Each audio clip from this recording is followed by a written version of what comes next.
કેમ છો વિદ્યાર્થી મિત્રો? હવે આપણે જેમ કંપાસનો ટોપિક જોયો એ જ રીતે હવે ડિવાઈડરનો ટોપિક જોઈશું, બરાબર? ડિવાઈડર પણ કંપાસ જેવું જ હોય છે. ઓકે, તો હવે આપણે જોઈશું. જો ડિવાઈડરનો આકાર કંપાસના જેવો જ હોય છે. શું કહે છે? ડિવાઈડરનો આકાર કંપાસના જેવો જ હોય છે, પરંતુ તેના પગ સાંધા વગરના હોય છે. સાંધા વગરના એટલે તમે લોકોએ જોયું હશે કે જો કંપાસમાં અહીંયા સાંધો આપેલો છે, ઘૂંટણ આપેલો છે, દેખાય છે તમને લોકોને? અહીંયા તમે જોશો તો આ ઘૂંટણ આપેલો છે, વચ્ચેથી વાળી શકાય છે. પણ એની હવે જે આ ડિવાઈડર છે એને વચ્ચેથી વાળવામાં આવતું નથી, એને વાળવાનું કોઈ એરેન્જમેન્ટ પણ ઘૂંટણ હોતો નથી. બંને જે પગ છે એ કેવા હોય છે? એકદમ સીધા હોય છે. જો આકૃતિ 2.10માં બંને પગ કેવા હોય છે? એકદમ સીધા હોય છે. ઓકે, એટલે શું કહે છે? પરંતુ તેના પગ સાંધા વગરના હોય છે, એટલે એકદમ સીધા હોય છે, સાંધો વચ્ચે હોતો નથી, મતલબ કે ઘૂંટણ હોતો નથી. અને બંને પગોને છેડે પોલાદની અણીઓ જે જડેલી હોય છે. કેવી જડેલી હોય છે? પોલાદની અણીઓ જડેલી હોય છે. ઓકે, પેન્સિલ ફિટ થતી નથી, પોલાદની અણીઓ જડેલી હોય છે. ઓકે, આ અણીઓ બદલી શકાતી નથી. શું કહે છે? આ અણી બદલી શકાતી નથી, તેથી તેને નુકસાન થાય નહીં તેની કાળજી રાખવી જોઈએ.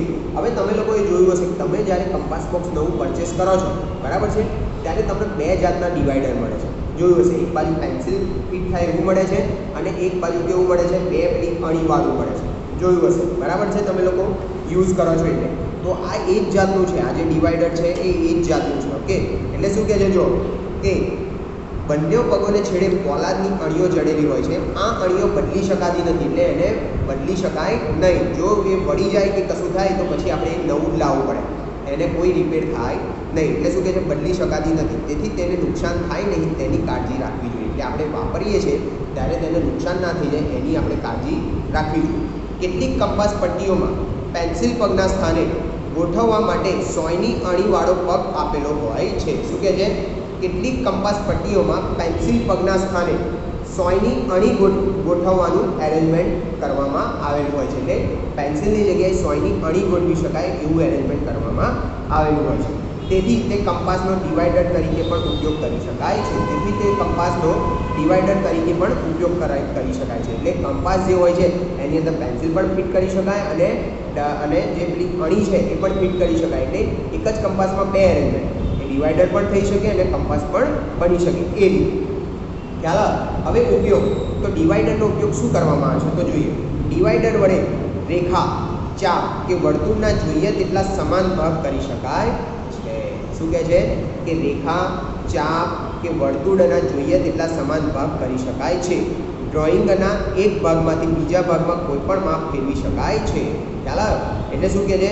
કે ડ્રોઈંગના એક ભાગમાંથી બીજા ભાગમાં કોઈ પણ માપ ફેરવી શકાય છે. એટલે આપણે એક માપ લીધું હોય, બરાબર છે, તો એ અહીંયા મારે દોરવું છે, અહીંયા મારે દોરવું છે, અહીંયા મારે દોરવું છે, તો એ આપણે માપ ફેરવી શકાય છે. ખ્યાલ?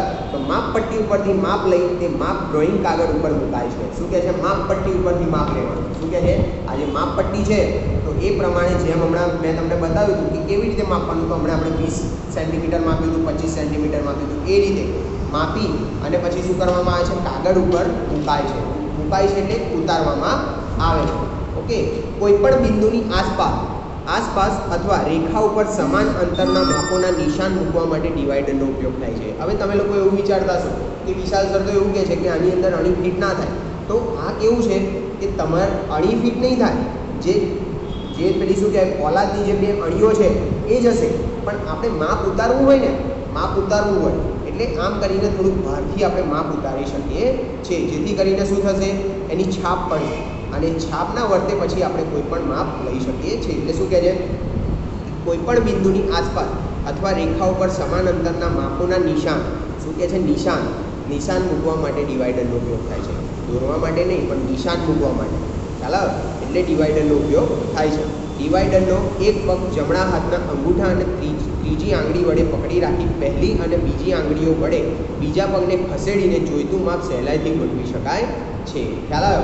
એટલે શું કહે છે? જો ડિવાઈડરના એક પગ જમણા હાથના અંગૂઠા અને ત્રીજી આંગળી વડે, એટલે આ જે એક પગ છે એને આ જમણો હાથનો અંગૂઠો અને ત્રીજી આંગળી વડે આપણે આમ પકડી રાખીશું. પછી આ એક હાથને આપણે જે બીજું છે એને શું કરીશું? આ થોડું વધારે ટાઈટ છે એટલા માટે આપણે બે હાથનો ઉપયોગ કરવો પડશે. ઓકે, કંપાસમાં તો એવું નથી હોતું, તમે આમ ઇઝીલી એને ખોલી શકો છો. એટલે ડિવાઈડરનો એક પગ જમણા હાથના અંગૂઠા અને ત્રીજી આંગળી વડે પકડી રાખી પહેલી અને બીજી આંગળીઓ વડે બીજા પગને ખસેડીને જોઈતું માપ સહેલાઈથી ગોઠવી શકાય છે. આપણને જે રીતે આવડે એ રીતે માપ ગોઠવી શકાય છે. ખાલી શું ધ્યાન રાખવાનું કે આપણે જે માપ લીધું છે એ બરાબર છે ને આપણે જે દોર્યું છે એ બરાબર છે. તમે ખોલશો એને ગમે તે રીતે કોઈ જોવા આવવાનું નથી, ખ્યાલ આવ્યો? પણ આપણે જે ખોલ્યું અને પછી જે માપ લીધું અને એ માપ બરાબર ઉતર્યું છે કે નહીં એ ધ્યાન રાખવાનું છે, બરાબર? ખ્યાલ આવ્યો? એટલે ગોઠવી શકાય છે. નાના સ્પ્રિંગ ડિવાઈડરમાં ચાકી વડે અંતર ગોઠવી શકાય છે. જે આ સ્પ્રિંગ ડિવાઈડર છે એની અંદર શું કરવાનું આવે છે કે આ બે છેડાને આમ દબાવો એટલે અહીંયા જે ચાકી છે એ ફ્રી થઈ જાય. એને ખોલવું હોય તો ખોલવાની અને બંધ કરવી હોય તો બંધ કરીને પછી એ પ્રમાણે ગોઠવી શકાય છે. સ્પ્રિંગ ડિવાઈડરમાં આ રીતે આવે છે. એટલે શું કહે છે, નાના સ્પ્રિંગ ડિવાઈડરમાં ચાકી વડે અંતર ગોઠવી શકાય છે. તેથી તે ટૂંકા અંતરના સંખ્યાબંધ, બધા બહુ સંખ્યાબંધ સમાન માપો મૂકવા માટે ઘણું અનુકૂળ છે. તમે ગમે તેટલા એકવાર એને સેટ કરી દો પછી તમે એને 50, 60, 70, 80, 1000 સર્કલ પાડવા હોય તો પણ પાડી શકાય છે, ખ્યાલ આવે? પછી જ્યારે બીજું સર્કલ પાડવું હોય મતલબ બીજા માપનું તો એને પાછું સેટ કરીને તમે માપ પાડી શકો છો, ખ્યાલ આવે?